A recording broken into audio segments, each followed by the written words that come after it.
Hello everyone and welcome to another video. Today I'm with the family here at the San Diego Zoo Safari Park and we are going to go and do the balloon safari. It looks like a ton of fun, so let's go check it out. Alright, here's the balloon safari. And here is the balloon. It's actually heading up for another flight. This thing is huge.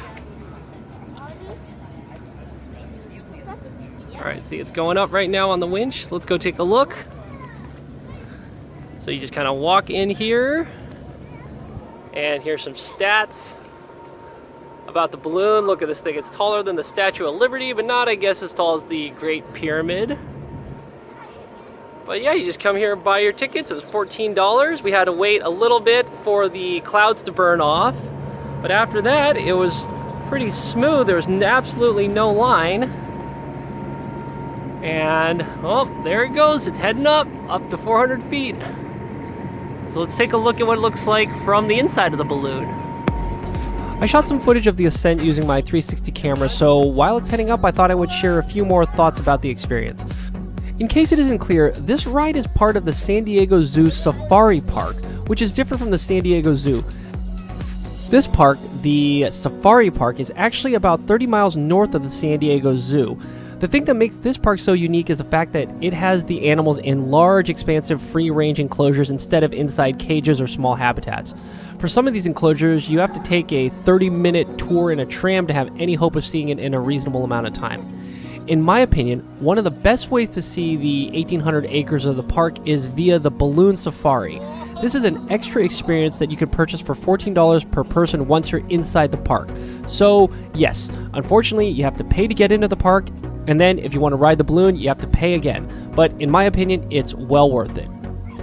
We decided to do this as soon as the park opened at 9 a.m. and I highly recommend doing this first. Apparently, if it gets too windy, they can't run the balloon, so going early in the morning when the winds are light is recommended. We actually had to wait a few minutes while they waited for some low-level clouds to burn off. During this time, the operators were actually super nice and they let us buy our tickets while we waited, and they also told us that we could wander around and see some of the nearby exhibits.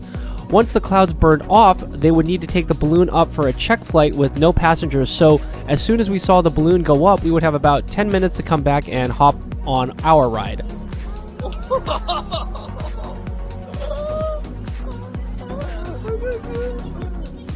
And as you can see, it's a lot of fun to be in the balloon.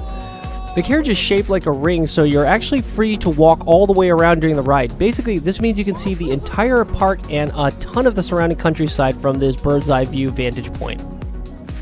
The balloon is actually filled with helium, not hot air, so this is basically like an enormous party balloon. In fact, I read that it's filled with enough helium to fill about 500,000 party balloons, so basically this is just like the movie Up.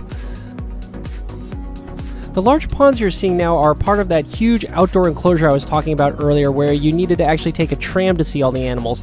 In fact, you can see the 3-car tram pulling into the station, which is that green roof building, to pick up passengers.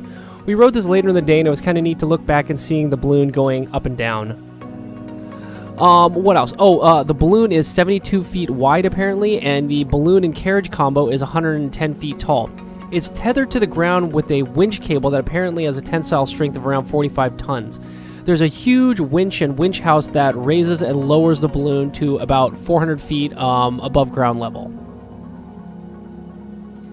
Next, I'll move the camera inside the ring so you can get a look at the balloon itself, as well as a look down to see the winch, which is now 400 feet below us.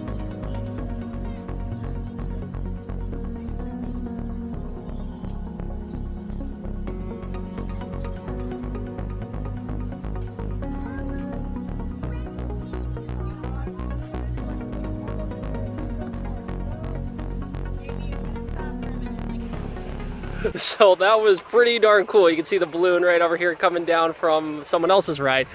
It was a great way to see a large overview of the park, and it was probably one of the best $14 I've spent in a long time. I really couldn't recommend it enough. So with that being said, I hope you enjoyed the video, and if so, I also hope you'll consider subscribing. Surprisingly, if you just scroll down a little ways and click on that little subscribe button, it really does help me continue making these videos. And with that being said, I hope to catch you at another one. So until then, I'll talk to you later. Bye.